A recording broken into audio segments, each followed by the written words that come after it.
Hi guys, चलो अब तो बोर्ड्स का टेंशन भी सर से उतर गया। बट आफ्टर योर बोर्ड्स आपका बस एक ही गोल होना चाहिए, that is to crack your CVT exam. But boards के बाद ना बहुत ही ज्यादा कंफ्यूजन होती है कि एक्चुअल में हम अपनी प्रिपरेशन स्टार्ट कहाँ से करें।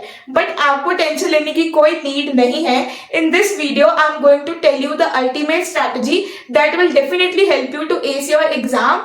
एंड अगर आपने ये स्ट्रैटेजी देख ली ना, देन आपको डीयू के टॉप कॉलेजेस में पढ़ने से कोई नहीं रोक सकता। So make sure to subscribe to my channel, and yeah, without any further ado, let's move into the video.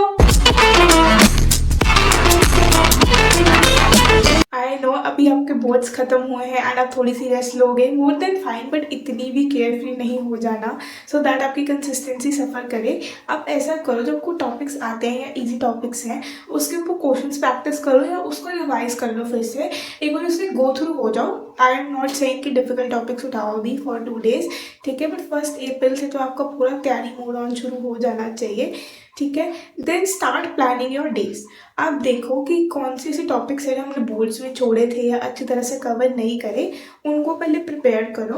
और अगर आपको लग रहा है ना कि हमारे बोर्ड्स इतने अच्छे नहीं हुए, हम कैसे सीवीटी का एग्जाम दे देंगे, बट डोंट यू वरी, मेरे ऐसे फ्रेंड्स हैं जिनके बोर्ड्स में कम स्कोर आए थे but they are also studying with me in the north campus only, ठीक है। तो बट अपने ऊपर कॉन्फिडेंट रखो and think positive and everything will fall in your lap. उसके बाद आप स्टार्ट करो प्रिपरेशन रिलेटेड टॉपिक्स की, या जो टॉपिक्स आपके 11th क्लास में से आ रहे हैं, बिकॉज वो करना बहुत इंपॉर्टेंट है। जब आपके टॉपिक्स रिलेटेड भी है ना, उसको थोड़ा सा ज़्यादा फोकस करो, बिकॉज अभी आपने बोर्ड्स की तो अभी तैयारी है आपको, तो इतना तो याद होगा, बट आपके रिलेटेड टॉपिक्स आपने बिल्कुल भी नहीं करे होंगे एंड आई एम श्योर। तो उसको थोड़ा सा टाइम दो एंड उसको प्रिपेयर करना शुरू कर दो सो दैट आपको बाद में दिक्कत ना आए। उसके बाद हर स्ट्रैटेजी वीडियो की main thing is to practice as many as mock test you can, because mock test is the only key to ace your exam in one go. And इस बार थोड़ा कॉम्पिटिशन भी टफ है, over 20 lakh plus से भी ज़्यादा registration आई हैं, but आपको कोई टेंशन नहीं लेनी है। You just need to be true to yourself. आपको इस टाइम पर सबसे ज़्यादा पता है कि आपकी कितनी प्रिपरेशन लेवल है एंड आपको देखना है कि आपके स्ट्रॉन्ग टॉपिक्स कौन से हैं और वीक पॉइंट्स आपके कौन से हैं। एंड मॉक टेस्ट से ही वो आपको पता लगेगा, because it is the time to familiarize yourself with the concept and the exam pattern कि एग्जाम एक्चुअल में आएगा कैसे। जो अगर आप मॉक टेस्ट दोगे तो आपको इजीली पता लग जाएगा। आपको इस बार चेंजेस भी आए हैं बिकॉज हाइब्रिड मोड में हो गया इस बार पेपर, तो आपको देखना है कंप्यूटर बेस्ड टेस्ट अच्छे से दे पा रहे हो कि ओएमआर शीट वाला, ठीक है। उसके बाद मॉक टेस्ट तो दे दिया, बट ये नहीं करना है कि चलो एक दे दिया now move on to next one. नहीं, you have to properly analyse कि उसमें से आपके कौन से क्वेश्चंस गलत हुए हैं एंड वो क्यों हुए हैं। You have to find the reason behind it कि वो क्यों गलत है।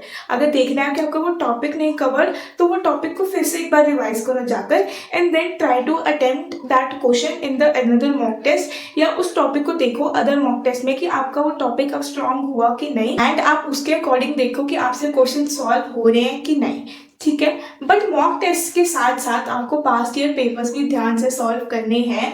आई नो अब तो आप कहोगे कि एग्जाम पैटर्न ही चेंज हो गया तो क्या करने का फायदा है, बट नो, आपको क्वेश्चंस तो वैसे ही आएंगे जैसे पास्ट ईयर्स में है, because past year question paper को सॉल्व करना is also as important as your mock test papers, ठीक है। एंड इस टाइम पर आपकी रिविजन भी बहुत ही ज़्यादा मैटर करती है। You have to give importance to each and every topic and you have to find out कि कौन से ऐसे टॉपिक्स हैं जो ज़्यादा वेटेज कैरी कर रहे हैं एंड कौन से कम। सो उसके अकॉर्डिंगली आप अपनी प्रिपरेशन करो, बट कीप इन माइंड आपको एनसीईआरटी ही रेफर करनी है for your preparation.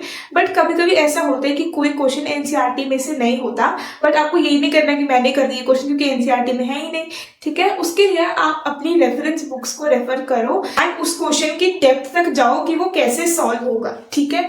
But at the end the whole circle revolves around the time management. अगर टाइम मैनेजमेंट ही प्रॉपरली नहीं होगी तो ऊपर के पॉइंट्स को फॉलो करने का कोई फायदा नहीं है, ठीक है। बच्चों को अकाउंट्स में बहुत ही ज़्यादा दिक्कत आती है, बिकॉज अकाउंट्स में कैसे होता है, हमको आदत होती है क्वेश्चन सॉल्व करने की, बट वो आते हैं एमसीक्यू। एमसीक्यू में बच्चा हमेशा कंफ्यूज हो जाता है, बिकॉज उसमें स्टेप मार्किंग के मार्क्स तो है नहीं। आपको एक क्वेश्चन उसको फॉर्मूले से सॉल्व करना है एंड अपना वहाँ पर बहुत ही ज़्यादा दिमाग यूज करना है कि वो क्वेश्चन कैसे सॉल्व होगा, ठीक है। So by heart learn all your formulas including ratio 1, बिकॉज वो बहुत ज़्यादा इंपॉर्टेंट है, सो दैट आपको बाद में कोई दिक्कत ना आए and last important thing, please ज़्यादा स्ट्रेस मत लो, you are not alone in this race, there are thousands of other students जो compete कर रहे हैं to get in the top colleges of DU।